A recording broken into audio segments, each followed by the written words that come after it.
You're watching HuffPost Live. I'm Nancy Red, and this week in the lead up to Valentine's Day, HuffPost Live is hosting a series on sex and religion, profiling the sex lives of different faiths. And today we'll be looking at Mormons, dispelling myths and unpacking what Mormons think about pleasure. Joining me, we have a great panel, starting with Brian Willoughby, assistant professor at Brigham Young University, Jennifer Finlayson-Fife, a Mormon psychotherapist, Kristin Hodson, a Mormon psychotherapist and the author of Real Intimacy, and openly gay Mormon and BYU graduate Jimmy Hales. I'm really excited about this conversation. I want to start it off with this comment that was left before we got started. Jorley says, "I'm not sure that a Mormon sex life is really any of your business." Well, we're making it our business because one of the great things is we need to clear up misperceptions and miscommunications. So that's why we're going to start with you, Brian. Can you give us a quick overview to what the basic Mormon approach to sex is? Yeah, so like a lot of other Christian faiths, Mormons believe that premarital sexuality is generally discouraged, and so Mormons abstain from sex before marriage, really any kind of sexual behavior before marriage, including pornography, masturbation, those type of things. But then after marriage, we believe that sexual intimacy in a marriage can be a very powerful and bonding thing between men and women in marriage. And so within marriage, we have a very positive message. And it's really that dichotomy sometimes that a lot of Mormons struggle with is before marriage, it's this bad thing, this negative thing, this thing you avoid. Then all of a sudden, once you get married, it's this very positive thing. In fact, a lot of us talk about sexual intimacy as one of the most, if not the most bonding experiences that married couples can have. All right, Jennifer, talk about that. We see this in a lot of the conversations we have about sex and religion. You're spending the vast majority of your childhood and young adulthood, sex is bad, and then all of a sudden marriage happens and sex is great. Talk to us about the difficulties that you experience with your clients who are trying to grapple with the immediate shift from off limits to completely open when it comes to sex and marriage. I actually wrote my dissertation on that very thing, the transition for Mormon women from pre-marriage into marriage. And some Mormon women made that transition very comfortably, and others had a much harder time in that transition.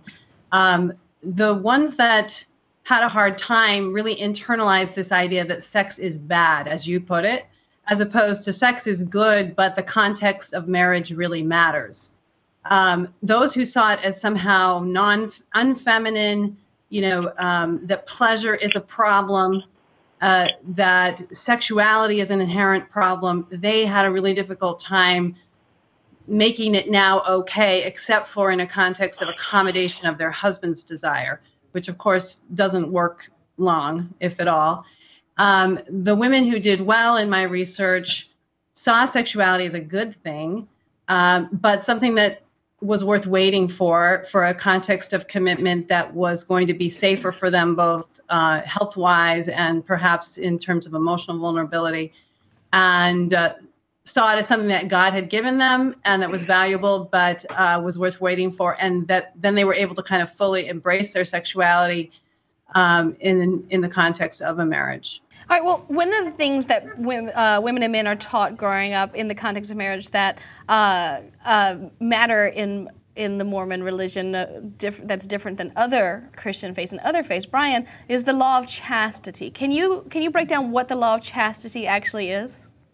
Yeah, so the law of chastity kind of speaks generally to these beliefs that Mormons have about sexuality. And unfortunately, a lot of times in the church, we focus on the do not parts of the law of chastity. And law of chastity has these do not parts, as I referred to earlier. It's the do not engage in premarital sex, avoid pornography, avoid masturbation.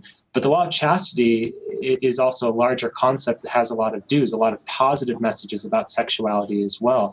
That sexuality is a bonding, it's a spiritual act. The idea that in a marriage, intimacy is an intertwining of body and spirit. Which is that positive element of sexuality. Like I said, even though the law of chastity encompasses both the positives and the negatives, a lot of times we do tend to focus more on those negatives, as was just talked about. Then a lot of particularly newlywed Mormon couples sometimes struggle with that initial transition because they have internalized those negative messages that they think the law of chastity is just a list of do nots. And then they struggle once they get married thinking, well, what do I do now? I thought this law of chastity was just these negative things, and they haven't understood the positive elements of that doctrinal belief. Right. So when we're talking about this, Kristin, Brian, and Jennifer kind of already acknowledged this, but in the Mormon faith, is sex seen once in the confines of marriage as something utilitarian or something that is meant to be enjoyed with tremendous gusto whenever, however? Well, I think that's where you get caught up into kind of the doctrine and then the cultural, because by design, I think it was designed for a lot of pleasure. If you just look at the female body, the clitoris it's purely for pleasure. And so once within marriage, I think there's a lot of taboo surrounding what you can and can't do, when in reality, the church, if the church has a statement on that, it's simply between husband and wife, and that there's no coercion or force, but that they're both consenting and agreeing to what they want to do. And so by design, like Brian's saying, and Jennifer, that if you can transition, it's supposed to be a wonderful, great thing for their relationship. So, Jimmy, Kristin just brought up the cultural facet. Growing up, how was sex explained to you? You grew up in the Mormon faith. You are still a Mormon. How was sex explained?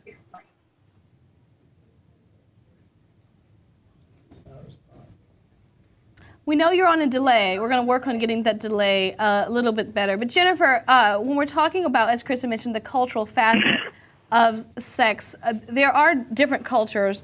Is there a unifying aspect of this?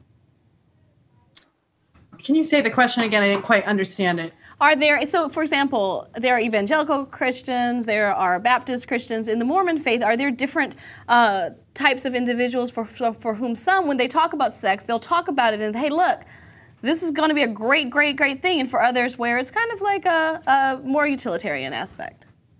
Yeah, exactly. I mean, I think that people have interpreted these tenets differently, perhaps depending upon family context and how the family managed those teachings.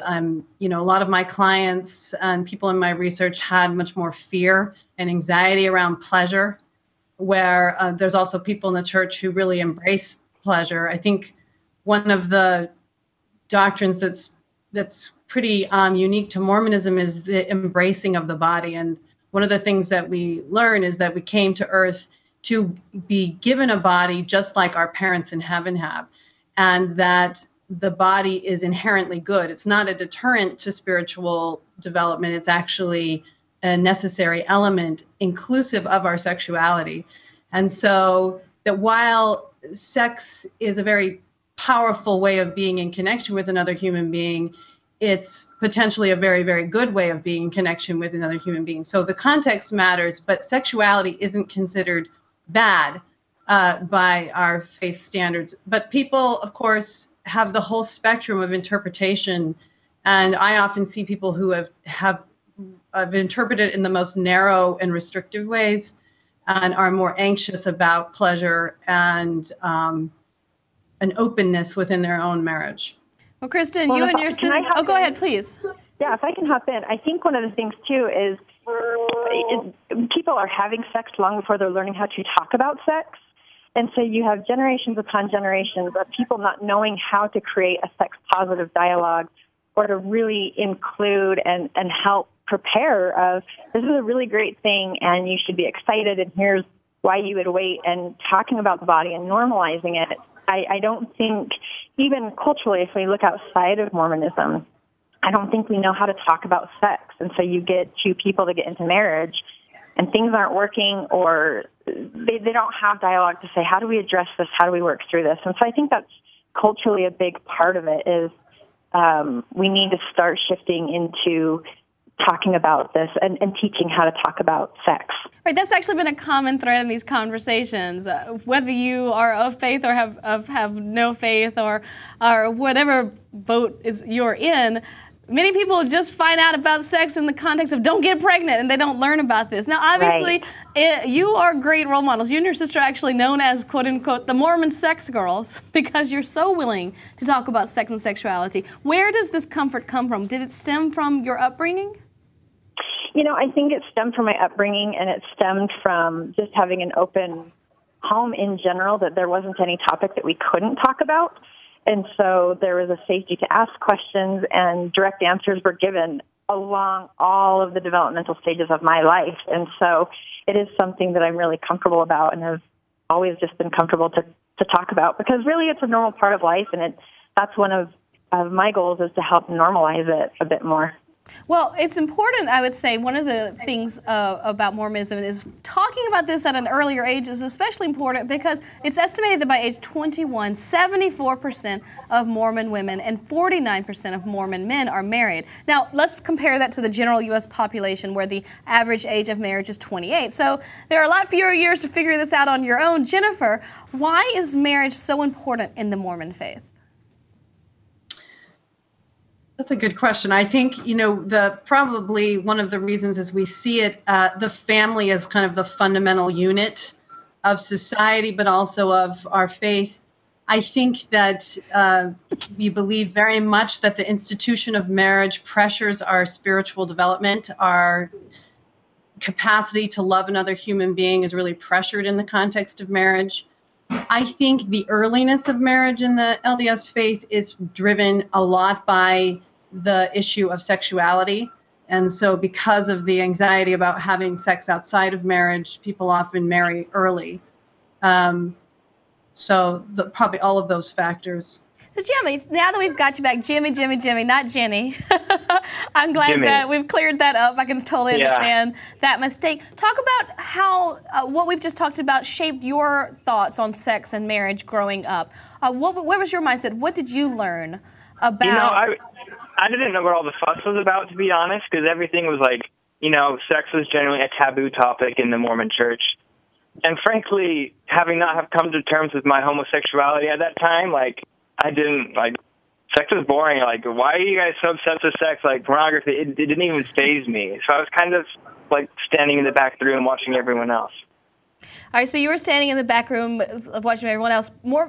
Again, marriage is extremely important. Is marriage as a concept important to you, Jimmy, as a practicing Mormon? Yes, but like Jennifer was talking about earlier, we believe that we came to Earth and we get married here. We have a very eternal perspective of things, and frankly, if I don't get an opportunity to get married in this life, it will happen in the next. Well, Brian, you have had the opportunity to get married in this life, though you actually did have sex before marriage, right?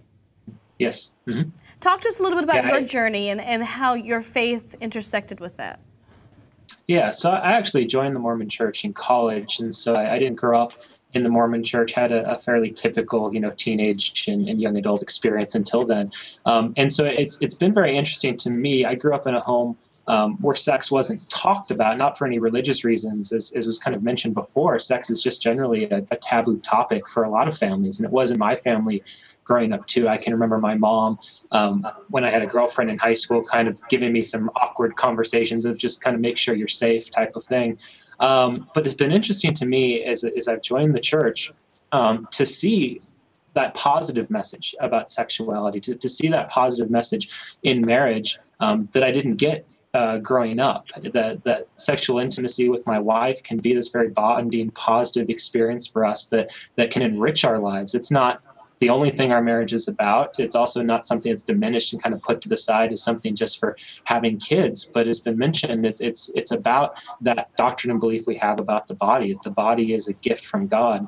It's here that we feel pleasure for a reason. That's not a negative thing. That can be a positive thing that God's given to us. And it's been a very positive experience in my life, being able to understand that and kind of have my eyes open in some ways to those positive elements of sexuality that I didn't necessarily get growing up. As you mentioned before, a lot of what I got growing up, even from the high school and middle school classes outside of that religious context, was don't get pregnant, don't get a disease, watch out for STDs, and then there's nothing else. We don't ever talk about how sex is a relational act. It's an emotional act. It's not just a physical act. It encompasses all of those things together. Yeah, and in my missionary Baptist church, Kristin, we never really talked about the body as a source of pleasure. We never talked about the body at all, actually. That's very unique. Right. And I think that's one thing it is really fantastic is if we believe that God designed our bodies and that there was no mistake, again, I go back to the clitoris as great evidence that God wants us to experience pleasure. And I love what Brian said about the relational act, the emotional, all-encompassing, and the body is a really important part of that. But the other thing I think that's important to remember is sex is messy, and I think spiritually sometimes we can see it as this, it can be overly spiritualized, where it's going to be, when you get there, it's going to just be wonderful and beautiful, and that's great. It can be wonderful and beautiful, but it's messy. There are sounds, there are smells, and that can throw a lot of people off when they haven't had a sexual experience to go, well, wait, whoa. This is supposed to be really a sacred act, and it's also the reality is it's a very messy act. Right, so queefing isn't exactly what people think about when they think about the perfect design of the body. No, and that's part of the body. That is the normalizing of the body and sex. Well, one thing... Go ahead, please. I was just going to jump in. I actually talked to a lot of young adults that have gotten married in the church and spoken of this really specific issue, like I said, because a lot of times, particularly I think more and more Mormon families are talking about sex in a positive way, but a lot of young Mormons are abstaining before they get married. They work up in their minds that this is going to be this amazing, spiritual, perfect experience, and then they get to that wedding night.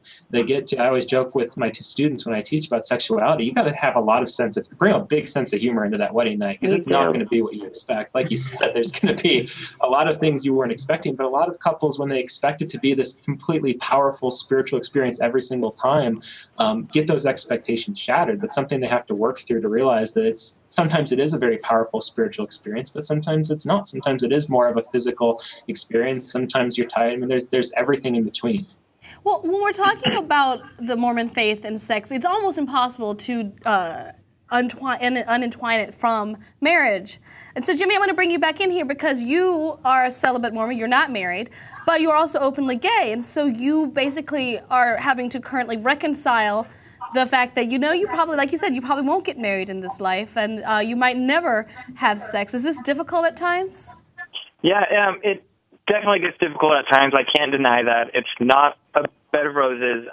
But, of course, my reasons for being okay with that are, they're really deep spiritual feelings that I've grown a testimony of over a very long period of time. And so, for me, it's doable, and, frankly, I can thrive and be happy in this life, but unless you have that background I've grown up with and cultivated, I can't really expect another person to really agree with me, just to agree with.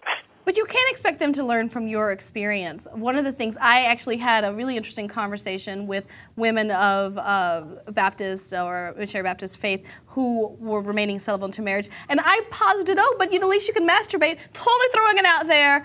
And they were like, oh, no, we don't masturbate. We don't do that. In your case, Jimmy, do you masturbate? No.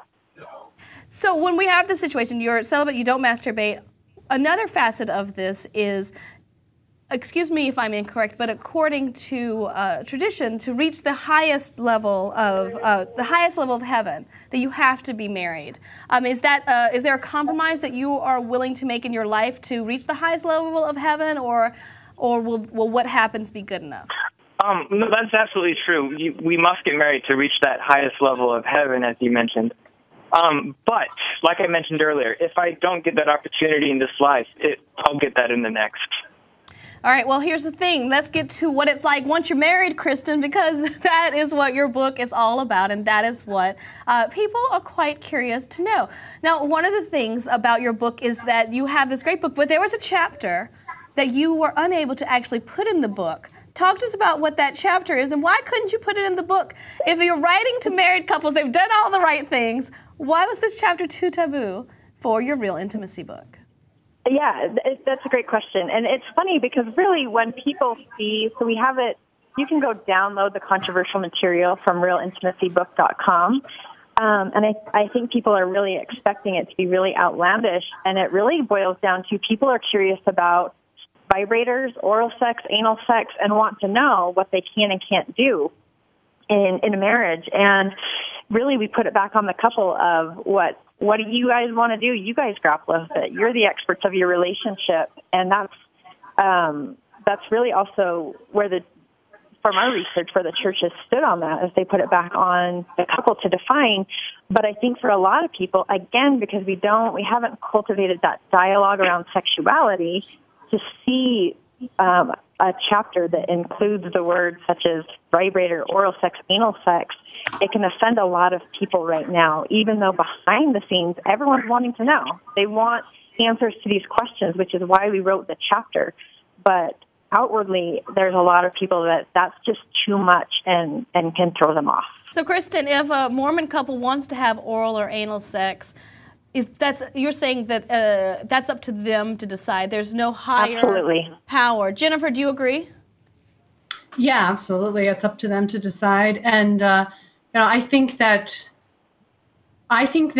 where we need to go in our faith, and I think we will go, is that we need to develop a stronger ethic around how to apply our Christian principles to our sexuality within marriage. I think we've tended to be focused more on, oral sex isn't good or anal sex isn't okay, as opposed to what are the principles that are driving how a couple makes those choices. Really, is it about really loving and caring for another person? Are you using your sexuality to bless your marriage and bless the other person's life? And then being able to make decisions within a context that's consistent with our highest values as a people. So, Jennifer, instead of looking at when the church says unnatural things, instead of looking at the unnatural things as oral or anal sex, you're suggesting they look at emotions, at behaviors, at attitudes. Yes. I mean, I think some people have said unnatural as in anything that I don't do, right? Because people tend to be anxious. Sexual anxiety is not just a Mormon thing, of course. But when you're anxious about things you've never done, you want to other it. I think that, yes, a better interpretation of unnatural, actually, what I think is natural is to be self-serving. Our higher principles, though, is to develop the capacity to really love and care for another person, and to be able to do that within the realm of our sexuality. That's what I think is really our challenge in a context of a committed relationship. And so I think, and several church leaders have made statements to this effect, that if it blesses the marriage and it doesn't, as Kristin said, it doesn't humiliate or harm anyone, and both are in agreement, that it's really the couple's choice. That's their prerogative to sort out what is in line with what they believe is right. So Jimmy is our unmarried individual who is celibate and also does not masturbate. Kristin, in the confines of a marriage, is masturbation okay? If it's a conversation you've had with your partner, is alone or together masturbation acceptable? I put that back onto the couple to decide, and I think good parameters to have is there transparency? Is there a conversation that's being had? Are they grappling with why masturbation would be introduced, or is it something of, I'm going to get my needs met because I don't want to deal with having to work through the relationship of getting my needs met in a relationship, so I'm going to justify it and just take care of my needs. Brian, so really, go ahead. I was just going to say, having the spirit of transparency and allowing the couples to work through that, I think is really where it is supposed to be. Brian, I want to get you in here because you are part of a relationship, of a marriage that were you kind of learning as you were going, really, because you're coming from an outsider perspective. Right. Are these conversations that you had? Did you say, "Hey, look, wife to be," or "Wife now"? What's on and off the table? It's an ongoing conversation, like we've been saying. The key is that open communication. And my wife and I have been able to have that. And it's been an evolving conversation over the 13 years that we've been married. And the focus has always tried to be on what brings us together, what fulfills, we mentioned the law of chastity. And as has been mentioned, the question I get every time I do a presentation or teach, the most common question I get from married couples is where is the line? What's okay? What's not? Is oral sex okay or not? And I always try to point out to them that that's taking a very behavioral viewpoint of the law of chastity, when, as I mentioned earlier, it's a very more broad concept. It's a relation. Where is my heart in this act? Is it about myself? Is it about us as a couple? And so I think being able to have that conversation and grow as a couple has been really great for me and my wife, as we've been able to, I think, get more open with each other, which I think happens in any married couple. As you get to know each other, as you grow together over time, that sexual act becomes more powerful. And I think that's why, if you look at the research, not to bring grandma and grandpa into this conversation, but if you look at older couples that have been together 30, 40 years, they oftentimes report the best sexual intimacy, not because of the acts that they're doing, but because of that connection that they've built together over all those decades of being together. Also, I'm going to throw out there, they don't have to worry about getting pregnant anymore. But that's another conversation when it comes to kids. But Brian, you guide other people, but who do you look to guide? Do you look to grandma and grandpa? Or do you look to scripture? When looking towards having a fulfilling sex life with your wife, where do you turn? Like I said, I turn to my wife, because that's what it's about. It's about the two of us. It's about those conversations. That's what that act is meant to be. It's about that unification. It's about that togetherness. And we both then draw on our spiritual beliefs. We draw on scripture. We draw on prophetic teachings and other doctrines of our church that give us those guiding principles. And I think that's where the church has really tried to go, is give guiding principles and then let couples make their own decisions. Even though a lot of Mormon couples want that specific to-do list, our church leaders have tried to say, this is what the doctrine is, this is what our belief is, these are the general principles that should guide you, and then figure it out for yourself. Talk to each other, be open with each other, pray together. I think that's another big part for my wife and I, and for a lot of couples, is prayer. My wife and I pray together every night, and that's another kind of bonding experience that we have. Jimmy, who do you turn to for sexual guidance as an openly gay Mormon who is practicing celibacy? Do you obviously you have conversations about this, or we wouldn't be speaking. Is there someone or somewhere that you look towards guidance for the rest of your life? Well, to be honest, my biggest, I guess, if I were to talk to someone about sexual guidance, it would be a fellow gay Mormon who is married to someone of the opposite sex. Because I'm curious about that. Because if I ever did get married, it would be to a woman, and frankly, we would have sex, and I'm not sure how that would happen. So I've asked around several friends, but they've pretty much laid their stories out there. They're out, they're pretty well known in the gay community because they're pretty controversial. Right, and we actually saw the TLC special. My Husband's Not Gay, profiling Mormon men in relationships with women. Did you watch that? Did you glean anything from it? I actually didn't. I know some people in it, so I could just talk to them individually. But I'm curious about that type of thing. I don't think it needs to be forced down my throat or anything, but if it happens, I'll need someone to turn to, and so I'd probably ask them. Well, I want to get into the misconceptions when people think, outsiders looking in, Kristin. Many times people think Mormon and they equate it with polygamy. How do you navigate those waters, not only in your relationship, but as it relates to the outside world? Jim, if you want to jump in here, by all means. The church my dad's like a church buff on polygamy. The church used to practice polygamy. We stopped that in the 1800s. But there have been branches from the Mormon church who have spread off anyways. Some of them still claim to be Mormons, but they're not affiliated with us in any way. So that's where the confusion comes from. We don't practice polygamy anymore. So they're claiming it, Kristin, but do you claim them? No. Oh, sure. They will read the Book of Mormon, which is what sets us apart from other Christians. But other than that, we really don't have much in common. Kristin, do you want to weigh in here? Oh, I would just say I would for sure claim them, because I do think we do have a similar basis, which is Christ, and I think trying to be the best we can. And so, but I do think they're not Mormons, and that's what people think we are. And so they're not us. They're not Mormons. They don't believe in what we believe in. So, Jennifer, are individuals who read the Book of Mormon but practice polygamy, are they Mormons? That's a tough. They may think they're not the mainstream Mormon church for sure. So the largest outgrowth from the Book of Mormon and what Joseph Smith established is what's the LDS Church, and no, they aren't the same group of people. If I could, Brian, jump in. I think one of the confusions is that the word Mormon is kind of a nickname that grabs a lot of these groups. It's why the church is, and a lot of church members try to emphasize that the official church name is the Church of Jesus Christ of Latter-day Saints. And so none of these other groups that practice polygamy are a member of that church. But then the word Mormon kind of gets thrown around to refer to a lot of different groups that read the Book of Mormon or have similar types of beliefs.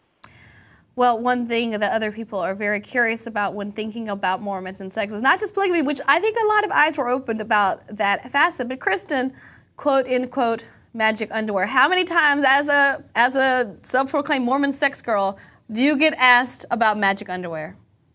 You know, I don't get, I'm used to growing up in Utah or going out of state and people asking about it, but it's really not, well, one, it's not magic. And right. Actually, really it's just like the Mormon phrase is thrown around as nickname. It's really temple underwear.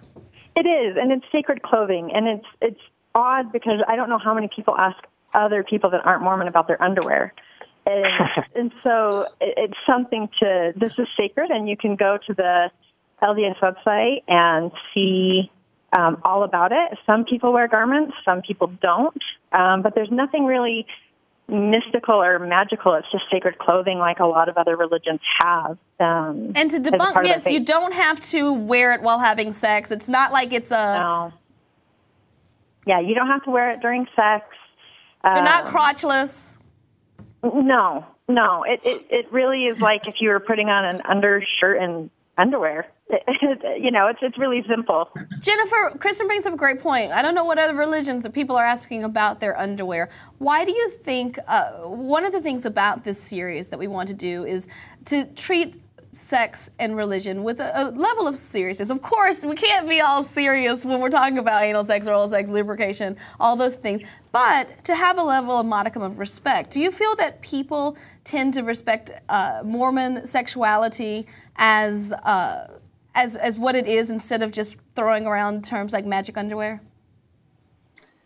Oh, gosh, it's kind of hard to know. I'm sure there's lots of good people out there who have a basic respect just because they don't want to be presumptuous enough to oversimplify a group of people. I teach online courses and I advertise them on Facebook, and I do get a lot of demeaning remarks about Mormons and sexuality. So obviously there's a lot of people out there that want to oversimplify Mormonism and the people within it. Magic underwear is not something that Mormons ever say. It's really something that non-Mormons say to kind of make fun of. What does a Mormon say? So we can use the proper terminology. What do Mormons say, and how can people, if for some reason it comes up in a legitimate conversation, properly reference these garments? Temple garments or just garments, people will say. And that's what they mean. Brian, do you agree? Yeah. And, you know, I think one of the reasons why this becomes a topic is was kind of mentioned, is it's one of the unique things that's different about us, but it's really just an alteration of what a lot of religious faiths have. Most religious faiths have some sort of religious vestments or clothing that clergy wear. And one of the other unique things about our church is that we have what's called a lay leadership, which means if you go to a typical Mormon church on Sunday, the bishop, the women leaders, they're all just normal people in the community that have full-time jobs, our moms and dads. And so the temple garment is a way for us to remember the covenants and other aspects of our faith throughout the day when, you know, obviously as we go to our day-to-day jobs, I can't show up in clergy outfit, whether I'm an engineer or a car salesman. And so it's a way for us just to kind of remember those covenants that we've made with Christ throughout the day. But it's a different way of, you know, whether instead of wearing them on the outside, we wear them under our clothing, which is a little different for a lot of people. We have a great comment in from Joy Mejas. This is a very interesting topic. I wonder what a Mormon sex ed class in school would be like. How do we inform while respecting what other people believe in? While watching this, I would consider this to be a great Mormon sex ed class in kind of a way for those of us who don't know and for those of you trying to figure everything out. Right now, Brian, Jennifer, Jimmy, and Kristin, thank you so much for a really enlightening and inspirational conversation. Those of you interested, we'll be doing a deep dive into religion and sex for the rest of the week, so stay tuned because the conversation always continues here at HuffPost Live.